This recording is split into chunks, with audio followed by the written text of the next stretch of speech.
जय हिंद दोस्तों, जय हिंद बच्चों। हम पढ़ रहे थे इंदिरा गांधी नहर परियोजना। उम्मीद करता हूं आपने पहला पार्ट इसको अच्छे से पढ़ लिया होगा। आज उसके दूसरे और सेकंड पार्ट पर हम बात करने जा रहे हैं। उससे पहले एक बार थोड़ा सा मैं आपको रिवाइज करवा दूं।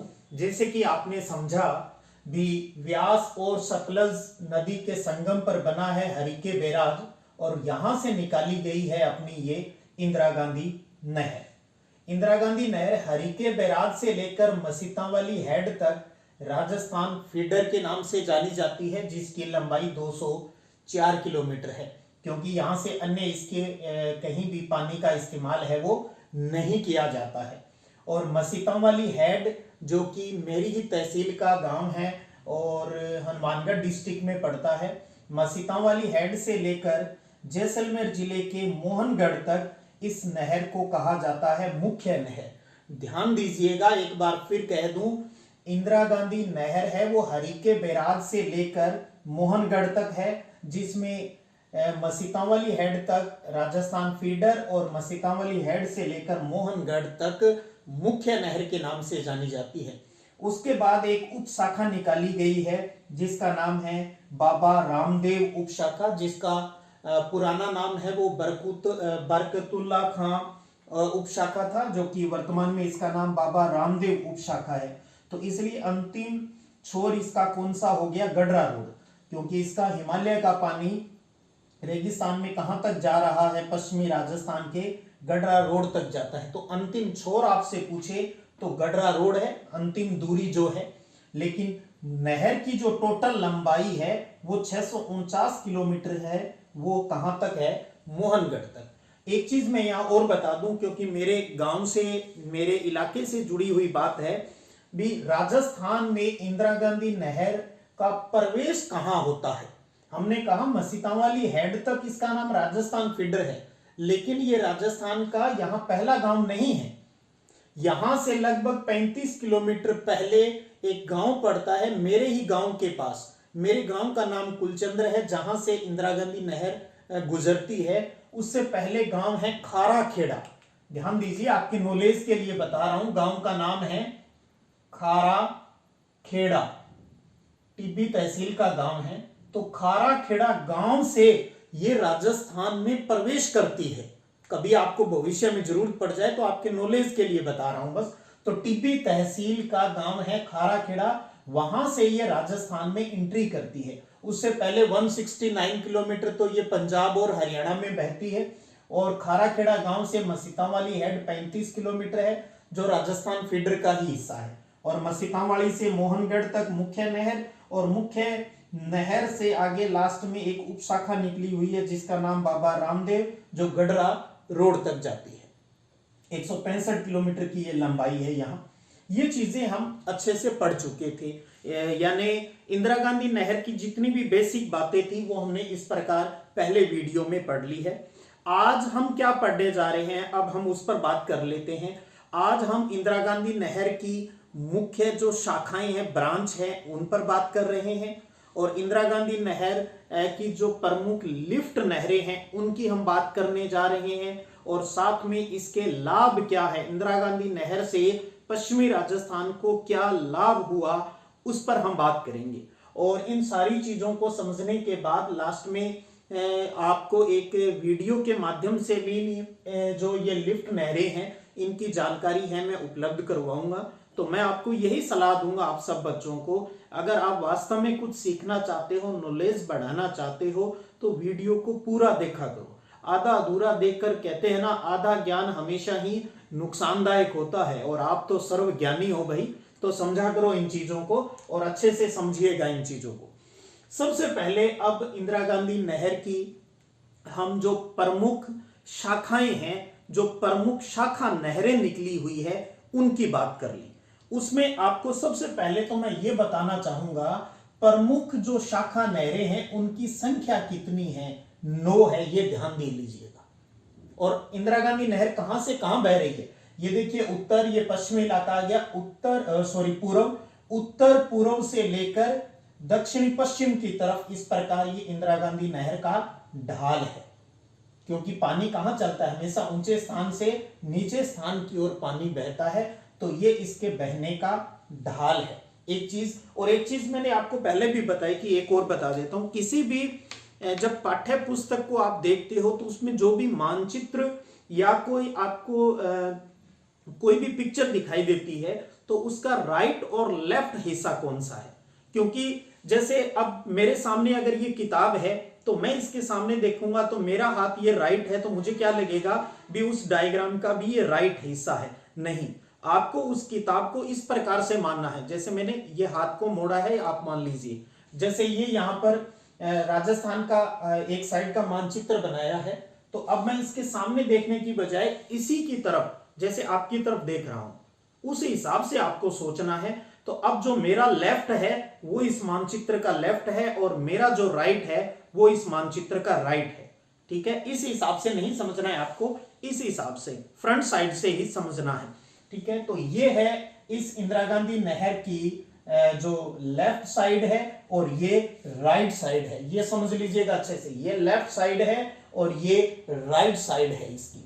तो इसके जो प्रमुख जो 9 शाखाएं निकाली गई है, सबसे पहले हम उस पर बात करें वो कहां निकाली गई है और उनके नाम क्या है। तो टोटल तो 9 शाखाएं हैं, ये ध्यान रखिएगा, 9 शाखाएं हैं, जिनमें से एक बहुत प्यारा प्रश्न बनता है प्रतियोगी परीक्षाओं के हिसाब से, एकमात्र प्रमुख ब्रांच ऐसी है जो कि बाईं ओर निकली हुई है। बाकी की ये सारी नहरें जो यहां ब्लैक मार्कर से लिखी है ये सारी दाईं ओर है, एक बाईं ओर है क्योंकि इधर पानी का ढाल है, और वो है हनुमानगढ़ डिस्ट्रिक्ट का ही गांव है रावतसर, उसी के नाम पर रावतसर शाखा है। किस डिस्ट्रिक्ट में? हनुमानगढ़ डिस्ट्रिक्ट में। हनुमानगढ़ डिस्ट्रिक्ट में खाराखेड़ा गांव है जहां से एंट्री होती है। हनुमानगढ़ डिस्ट्रिक्ट में मसीता वाली हेड है जहां तक इसका नाम फीडर है, और हनुमानगढ़ डिस्ट्रिक्ट में ही हमारी तहसील भी है ये रावतसर। तो रावतसर शाखा निकाली गई है जो किस साइड में है, ये ध्यान रखिएगा, बाईं ओर। एकमात्र इंदिरा गांधी नहर की प्रमुख ब्रांच नहर जो कि किस साइड में, बाईं ओर है, और उसका नाम है रावतसर शाखा है जो हनुमानगढ़ डिस्ट्रिक्ट में है। बाकी की जो 8 शाखाएं हैं वो किस साइड में है, दाईं ओर है, इंदिरा गांधी नहर के दाईं ओर है। तो पहली हो गई इधर अपनी रावतसर शाखा। दूसरी की बात करें तो 2 गंगानगर डिस्ट्रिक्ट में है, 2 गंगानगर डिस्ट्रिक्ट में है, एक तो है सूरतगढ़ और दूसरी है अनूपगढ़। ये रही सूरतगढ़ शाखा और ये रही अनूपगढ़ शाखा। आप थोड़ा सा मानचित्र को जिलों के हिसाब से समझोगे तो अच्छे से आपको पता होना चाहिए। रावतसर शाखा हनुमानगढ़ डिस्ट्रिक्ट में है, सूरतगढ़ और अनूपगढ़ ये 2 नंबर शाखा, और ये 3 नंबर शाखा, ये दोनों ही गंगानगर डिस्ट्रिक्ट में है। 2 नंबर पे है सूरतगढ़ और 3 नंबर पे है अनूपगढ़। एक चीज मैं यहां आपके नॉलेज के लिए बताना चाहूंगा, सूरतगढ़ और अनूपगढ़ जो शाखा है दोनों ही गंगानगर में है, उन पर 3 छोटे विद्युत गृह बनाए गए हैं, यानी बिजली उत्पादन का कार्य भी यहां पर थोड़ा किया जाता है छोटे लेवल के ऊपर। उसके बाद गंगानगर के बाद डिस्ट्रिक्ट स्टार्ट हो गया अपना बीकानेर। तो ध्यान दीजिए, बीकानेर डिस्ट्रिक्ट एक ऐसा है जहां से 4 प्रमुख शाखाएं निकलती है। बीकानेर डिस्ट्रिक्ट के अंदर इंदिरा गांधी नहर की कितनी शाखाएं? 4 नंबर, 5 नंबर, 6 नंबर और 7 नंबर। अगर उत्तर से दक्षिण दाईं ओर की इनकी ये क्रम भी आ जाएगा कंपटीशन के हिसाब से भी, ऊपरी ऊपर रावतसर तो इस साइड में आ गया, जो कि अगर उत्तर से दक्षिण हिसाब देखें तो 1 नंबर पे रावतसर, फिर सूरतगढ़, फिर अनूपगढ़, फिर आता है 4 नंबर पे बीकानेर में पुगल, और 5 नंबर शाखा का नाम है दातोर शाखा है, और 6 नंबर पे है बिरसलपुर, बिरसलपुर, और 7 नंबर पे है चारणवाला, 7 नंबर पे चारणवाला। पुगल पूर्णतः बीकानेर में है, दातोर पूर्णतः बीकानेर में बहती है, बिरसलपुर पूर्णतः बीकानेर में बहती है, और चारणवाला का कुछ हिस्सा जैसलमेर को भी टच करता है यहाँ पर। तो चारणवाला, बिरसलपुर, दातोर और पुगल ये शाखाएं किस डिस्ट्रिक्ट से संबंधित है? 4। तो और ये भी ध्यान रखिए, सबसे ज्यादा इंदिरा गांधी नहर की जो मुख्य ब्रांच है वो किस डिस्ट्रिक्ट में है? बीकानेर में 4 है, पुगल, दातोर, बिरसलपुर और चारणवाला है। उसके बाद डिस्ट्रिक्ट आता है आगे जैसलमेर। 8 नंबर और 9 नंबर जो ब्रांच है वो जैसलमेर डिस्ट्रिक्ट में है, जैसलमेर में, जिसमें 8 नंबर वाली का नाम है शहीद बीरबल शाखा है, और 9वीं है सागरमल गोपा, सागरमल गोपा के नाम पर, और ये शहीद बीरबल के नाम पर है। तो ध्यान दीजिए टोटल कितनी शाखाएं हैं, 9 प्रमुख शाखा नहरें हैं आईजीएनपी की, जिनमें से एक बाईं ओर है रावतसर हनुमानगढ़ वाली, बाकी सारी 8 हैं वो दाईं ओर हैं। अब ध्यान दीजिए, याद रखना है आपको, थोड़ा सा बार बार अभ्यास करने से ही हो जाएगा, किसी कोड की भी जरूरत नहीं पड़ेगी। तो रावतसर, रावत याद रख लें, रावत, फिर सूरत, रावत सूरत अनूप, सूरतगढ़ अनूपगढ़, रावतसर है वो बाईं ओर है, फिर सूरतगढ़ और अनूपगढ़ गंगानगर में है, फिर पुगल, दातौर, बिरसलपुर, चारणवाला, पुगल, दातौर, बिरसलपुर, चारणवाला, ये 4 बीकानेर में हैं, और 2 जैसलमेर में शहीद बीरबल जो प्रमुख शाखा नहर है, और उसके बाद लास्ट है सागरमल गोपा। तो उत्तर से दक्षिण का क्रम है रावतसर, सूरतगढ़, अनूपगढ़, पुगल, दातौर, बिरसलपुर, चारणवाला, शहीद बीरबल और सागरमल गोपा। और किसी प्रतियोगी परीक्षा में हो सकता है भविष्य में आपको पेपर देना हो, दक्षिण से उत्तर पूछ ले तो सागरमल गोपा, बीरबल, चारणवाला, बिरसलपुर, दातौर, पुगल, अनूपगढ़, सूरतगढ़ और रावतसर। और रावतसर एकमात्र प्रमुख ब्रांच है जो कि किस ओर बहती है, इंदिरा गांधी नहर के बाईं ओर, बाईं ओर, बाईं ओर, लेफ्ट साइड में बहती है, ये ध्यान रखिएगा। तो ये थी अपने राजस्थान के अंदर आईजीएनपी की इंदिरा गांधी नहर परियोजना की 9 प्रमुख जो शाखा नहरें हैं उनकी बात। हालांकि इनसे भी जो आगे हम लिफ्ट नहरों की भी बात करेंगे, और भी बहुत सी वितरिकाएं हैं वो आगे निकली होती है, और यानी सीधी सी बात है, बस चौड़ाई कम होती जाती है, चौड़ाई गहराई कम होती जाती है, और भी जहां जहां जरूरत है वहां वहां तक इसके आईजीएनपी के पानी को पहुंचाने का प्रयास है वो निरंतर किया जा रहा है। देखिए अब आता है दूसरा सबसे महत्वपूर्ण टॉपिक आईजीएनपी का। आपकी +2 का तो है ही हिसाब, और +2 भूगोल से ही हम जो डाटा आपके दिए गए हैं उन्हीं की यहां पर बात कर रहे हैं, लेकिन प्रतियोगी परीक्षाओं की दृष्टि से भी बहुत इंपॉर्टेंट है। अब बात कर रहे हैं आईजीएनपी की प्रमुख लिफ्ट नहरें, प्रमुख लिफ्ट नहरें, और सारी की सारी लिफ्ट नहरें किस साइड में है, बाईं साइड में है, जो रेड कलर में दिखा रखी है, जो रेड कलर में 1 2 3 4 6 7 8, यानी आपके सिलेबस के अनुसार जो बात कही गई है 8 प्रमुख उत्थापक यानी लिफ्ट नहरें हैं, वो सारी की सारी 8 किस साइड में है, लेफ्ट साइड में है। तो अच्छे से समझिएगा, पहले तो लिफ्ट का क्या मतलब है और क्यों जरूरत पड़ी, ये चीज भी आपको समझ में आनी चाहिए। क्योंकि देखिए ये नहर कहां चल रही है, इस प्रकार से चल रही है, यानी पश्चिमी साइड की तरफ झुकाव इसका ज्यादा है, इसका मतलब ढाल है, इधर ढाल है तो पानी इधर चल रहा है। इसका मतलब ये जो साइड है इसका इधर का पूर्वी वाला जो इलाका है, बाईं साइड जो इस इंदिरा गांधी नहर की है, इसकी ऊंचाई ज्यादा है। तो आपको पता है ऊंचे तल पर तो पानी अपने आप नहीं पहुंचेगा, तो हमें पहुंचाना पड़ेगा वहां। जैसे अपने घरों में क्या होता है, हमारे घरों में क्या होता है, जो पानी की सप्लाई आती है, फिर अपने घर के ऊपर छत पर हम टंकी बना लेते हैं, तो उस टंकी में पानी कैसे पहुंचाते हैं, हम मोटर से पानी पहुंचाते हैं। बस वही खेल है, यहां लिफ्ट किया जाएगा, पंप किया जाता है, पानी को ऊपर पंप किया जाता है, लिफ्ट किया जाता है, उठाया जाता है पानी को, यानी नीचे वाले स्थान से ऊपर की ओर पानी को उठाया जाता है। किसकी सहायता से, पंप की सहायता से, मोटर की सहायता से। और लगभग 10 मीटर तक ऐसा प्रयास है वो इसके अंतर्गत किया जाता है। 30-30, 40-40 फीट तक पानी है वो ऊपर तक मोटरों की सहायता से, और वो घरों वाली अपने कोई छोटे वाली मोटर नहीं, वहां तो बड़ी बड़ी मोटर होती है, उनकी सहायता से पानी है वो ऊपर पहुंचाया जाता है, इसलिए उनको कहा जाता है लिफ्ट नहरें कहा जाता है।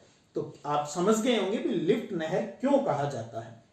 तो मैं थोड़ा सा एक बार इन जो 8 लिफ्ट नहर हम पढ़ने जा रहे हैं उसके नाम, पुराने नए नामों को हम पढ़ें, उससे पहले इस लिफ्ट नहरें किस प्रकार से बनती हैं उस पर हम बात कर लेते हैं, और इसी का वीडियो आपको आगे देखना भी है। देखिए यहां समझिए आप, जैसे ये अपनी इंदिरा गांधी नहर आ रही है, तो इस साइड में तो हमने, क्योंकि ढाल है तो हमने क्या निकाल दी, मुख्य शाखा नहरें निकाल दी।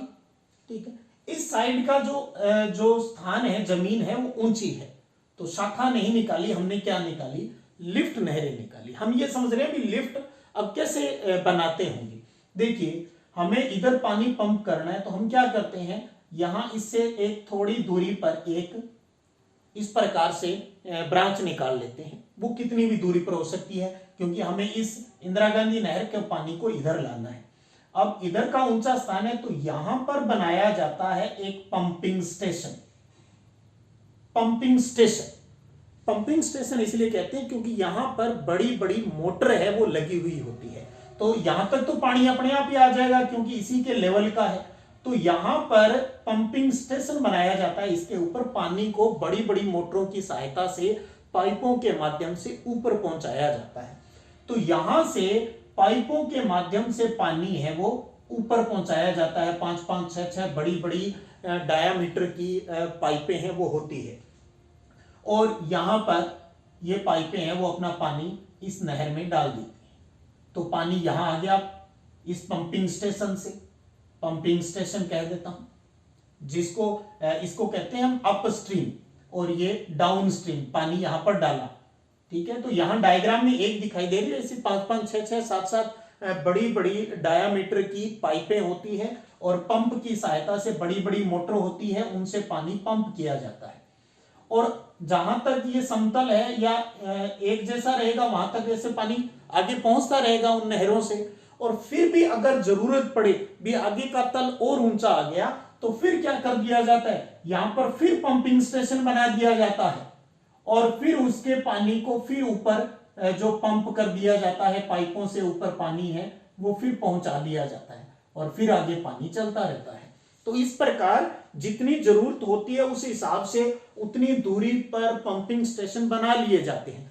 फिर आप यहां मेन से और ऊपर जहां आपने, हो सकता है इससे आगे भी जरूरत पड़ जाए, तो फिर उस दूरी का अगर हम देखते हैं तो मोटा मोटा आइडिया है 10 मीटर का, यानी 30-30 से 40-40 फीट तक हो सकता है। कहीं सिर्फ एक साथ ही 15-20 फीट ऊंचा पानी पहुंचा दिया जाए, और किसी लिफ्ट नहर में इस प्रकार से 2-2, 3-3, 4-4, 5-5, 6-6 पंपिंग स्टेशन बनाने पड़ जाते हैं। तो जितनी ऊंचाई आगे बढ़ती जाएगी उसी के हिसाब से हम पंपिंग स्टेशन है वो बनाते जाएंगे, यानी पानी को और पंप कर देंगे, फिर और पंप कर देंगे, फिर देख लेंगे लास्ट में हमने कितना पंप किया। स्टार्टिंग में धरातल की हिसाब से लास्ट में हमने कितना पंप किया, उससे उसकी ऊंचाई आ जाती है, भी हमने इतना मीटर पानी है वो इतना फीट ऊपर पानी है वो पंप किया है, लिफ्ट किया है, उठाया है। इसलिए इन नहरों को क्या कहा जाता है, लिफ्ट नहरें कहा जाता है।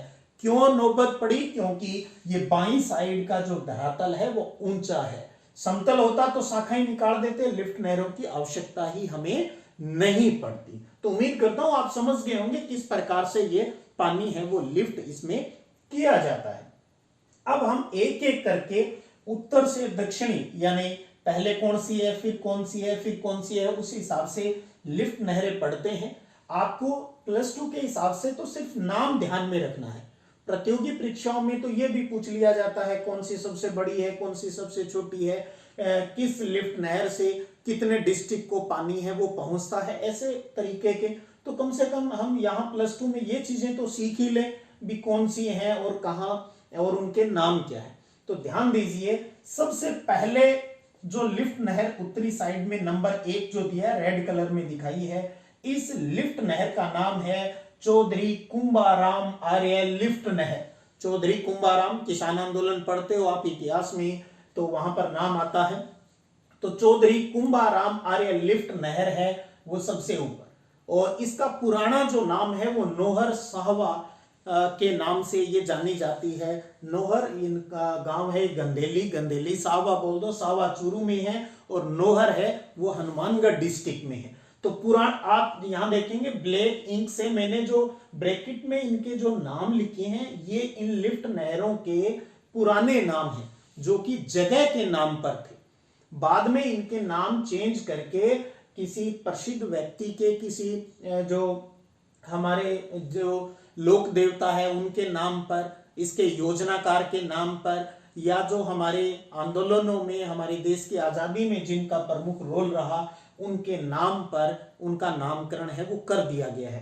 तो ब्लैक कलर में जो दिखाया गया है वो इन लिफ्ट नहरों के पुराने नाम हैं, और ग्रीन कलर में जो दिखाए गए हैं वो इनकी मुख्य जो वर्तमान में इनके नाम हैं, और रेड कलर में ये जो चीज दिखाई गई है ये लिफ्ट नहरें हैं, आपको प्रदर्शित हो रही है भी ये कहां से निकल रही है। तो सबसे एक नंबर है चौधरी कुंभाराम आर्य लिफ्ट नहर, पुराना नाम नौहर साहवा। 2 नंबर है कंवर सेन लिफ्ट नहर, जिसका पुराना नाम बीकानेर लूणकरणसर लिफ्ट नहर था। तो 2 नंबर पे कंवर सेन आती है।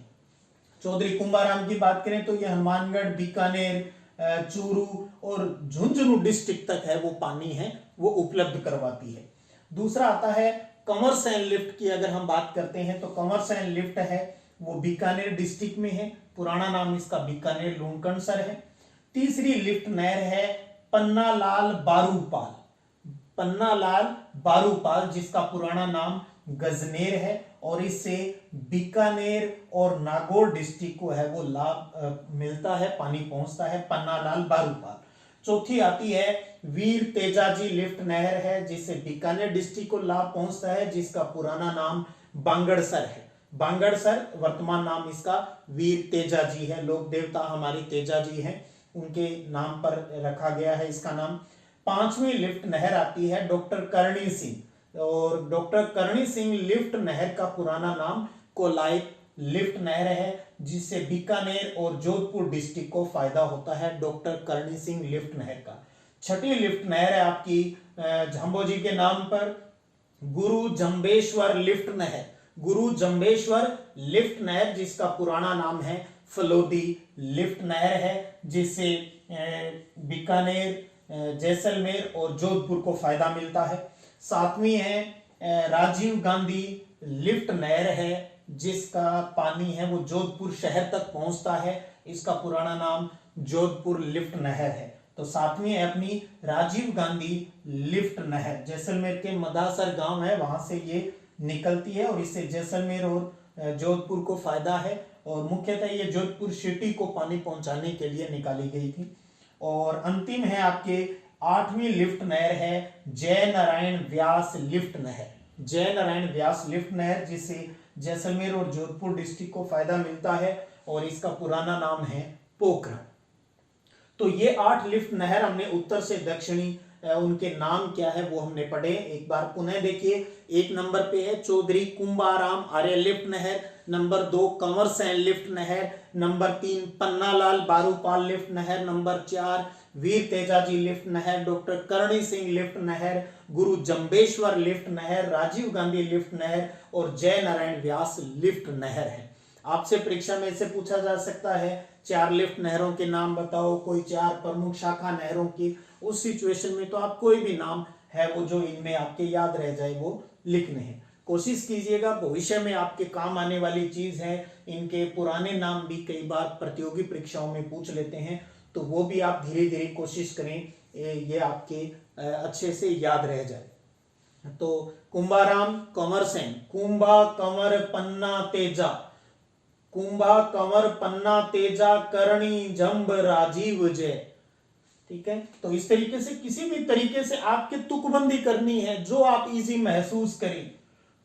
कुंभा कंवर पन्ना तेजा करणी गुरु और राजीव की जय।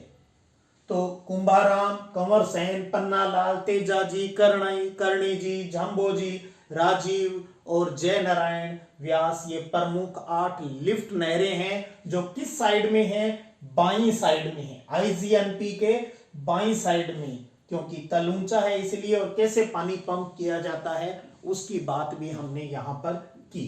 तो अब तक हमने पढ़ा कि आईजीएनपी की प्रमुख शाखा नहरें कौन सी है और इसकी प्रमुख लिफ्ट नहरें कौन सी है, उनको हमने अच्छे से समझा है।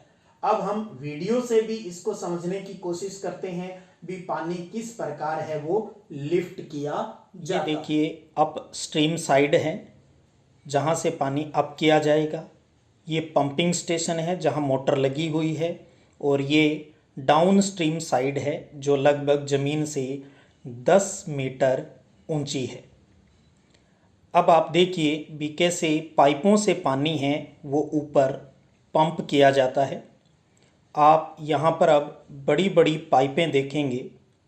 इन पाइपों का जो व्यास है वो 1 मीटर से भी अधिक है और प्रत्येक पाइप है वो अलग अलग मोटर से जुड़ी हुई है। तो इस प्रकार पानी नीचे से ऊपर है वो पंप किया जाता है। तो समझे होंगे कि पानी कैसे पंप होता है। अब बात करते हैं भी IGNP के द्वारा जब हिमालय का पानी पश्चिमी राजस्थान में पहुंचा है तो किस प्रकार से हमें फायदा हुआ है, किस प्रकार से यहाँ के लोगों की जीवन शैली में सकारात्मक सुधार हुआ है। तो यानी हम IGNP के लाभ पढ़ रहे हैं। एक अच्छा प्रश्न भी बन सकता है भी इसके लाभ बताएं 2, 4, 5, 7, तभी तो इसको मरुगंगा या राजस्थान की जीवन रेखा है वो कहा जाता है। सबसे पहले बात करें तो लाभ में सिंचाई सुविधा में वृद्धि हुई है।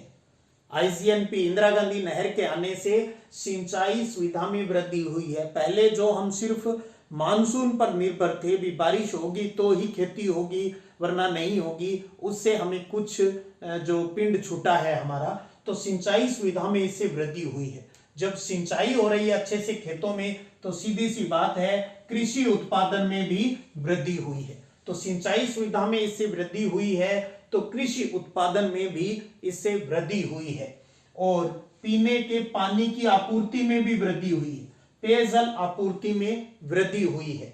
तो खेती में प्रोडक्शन बढ़ा है, पीने का पानी अब सहजता से मिलने लगा है। जब पानी पहुंचा है तो वन क्षेत्र और चारागाह क्षेत्र भूमि में भी वृद्धि हुई है। तो वन क्षेत्र है वो बढ़ रहा है और चारागाह भूमि पशुओं के चरने के लिए जो भूमि है उसमें वृद्धि हो रही है क्योंकि पानी उपलब्ध हो रहा है। और जब चारागाह भूमि में वृद्धि हो रही है, वन क्षेत्र में वृद्धि हो रही है, तो सीधी सी बात है पश्चिमी राजस्थान में पशु संपदा में भी वृद्धि हो रही है। गाय भैंस भेड़ बकरी उनकी संख्या में भी वृद्धि होती जा रही है। तो पशु पालकों को बहुत बड़ा बेनिफिट इससे हो रहा है। तो यानी पानी पहुंचने से, सिंचाई होने से कृषि उत्पादन बढ़ रहा है, पीने का पानी उपलब्ध हो रहा है, वन क्षेत्र चारागाह बढ़ रहा है, पशु संपदा में बढ़ रही जो बढ़ोतरी है वो हो रही है। तो सीधी सी बात किसानों की आर्थिक स्थिति में सुधार हो रहा है। किसानों की आर्थिक स्थिति में सुधार हो रहा है। कुछ 2 रुपए उनके पास अब बचने लगे हैं। तो किसानों की आर्थिक स्थिति में सुधार हुआ है इससे। और सबसे बड़ी बात मरुस्थल पर कंट्रोल हो रहा है। पहले जो मरुस्थल फैलता जा रहा था उसको हमने कुछ हद तक रोकने में कामयाब है वो इस नहर की वजह से हो पाए हैं। तो यानी मरुस्थल पर इससे नियंत्रण हुआ है, यानी बंजर भूमि का विकास हो रहा है। जो पानी के अभाव में जहां जो जमीनें खाली पड़ी रहती थी हमने उसको अब चारागाह वन क्षेत्र या कृषि के रूप में इस्तेमाल करना है वो शुरू किया है। हमने उसको बंजरपन से मुक्ति दिलाई है, हमने मतलब IGNP ने। तो बंजर भूमि का विकास भी संभव हो पाया है इस वजह से। और ये इतनी सकारात्मक परिवर्तन होने से तो सीधी सी बात है मानव अधिवासों को प्रोत्साहन मिला है। मानव अधिवास यानी सेटलमेंट, लोग रहने लगे हैं। आप देखिएगा बाड़मेर है, जैसलमेर है, यहाँ की जनसंख्या में अब वृद्धि हो गई है। पिछले दशक में अगर हम बात करें, पिछले 10 सालों में सबसे ज्यादा जो पॉपुलेशन की जो ग्रोथ हुई राजस्थान में वो बाड़मेर और जैसलमेर में ही हुई है। वो सब कहीं ना कहीं IGNP का एक बहुत बड़ा रोल है। तभी तो हमने कहा मानव अधिवासों को प्रोत्साहन मिला है, लोगों को पानी मिला है। तो वहां पर क्योंकि ये चीजें जब आई तो वहां पर उद्योग धंधे भी लगने लगे, वहां उनको अच्छी शिक्षा मिलने लगी, अच्छी सुविधाएं मिलने लगी, तो लोग वहां रहने भी लगे। तो मानव अधिवासों को प्रोत्साहन मिला है। और सबसे लास्ट में बात करते हैं तो एक लाभ ये भी लिख सकते हैं भी अकाल पर रोक लगी है। क्योंकि अब हम सिर्फ मानसून पर डिपेंड नहीं हैं, हमें आईजीएनपी यानी हिमालय का पानी अब हमारे पश्चिमी राजस्थान में पहुंच रहा है। तो जो पश्चिमी राजस्थान के जो बच्चे, चाहे वो गंगानगर, बीकानेर, जैसलमेर, बाड़मेर वाले बच्चे जो देख रहे होंगे इस चीज को, तो वो महसूस कर पा रहे होंगे कि कितना बड़ा फायदा है वो इंदिरा गांधी नहर की वजह से ही राजस्थान को मिला है। तो खुश होना स्वाभाविक है, और इसीलिए तो मैंने कहा था शुरू में बहुत इंपॉर्टेंट टॉपिक है। और इसके अलावा जो हनुमानगढ़ गंगानगर का जो इलाका है, यहाँ पर इंदिरा गांधी नहर के अलावा भाखड़ा का पानी भी मिलता है यहाँ के लोगों को, और इधर गंगानगर वालों को गंग नहर का पानी भी मिलता है।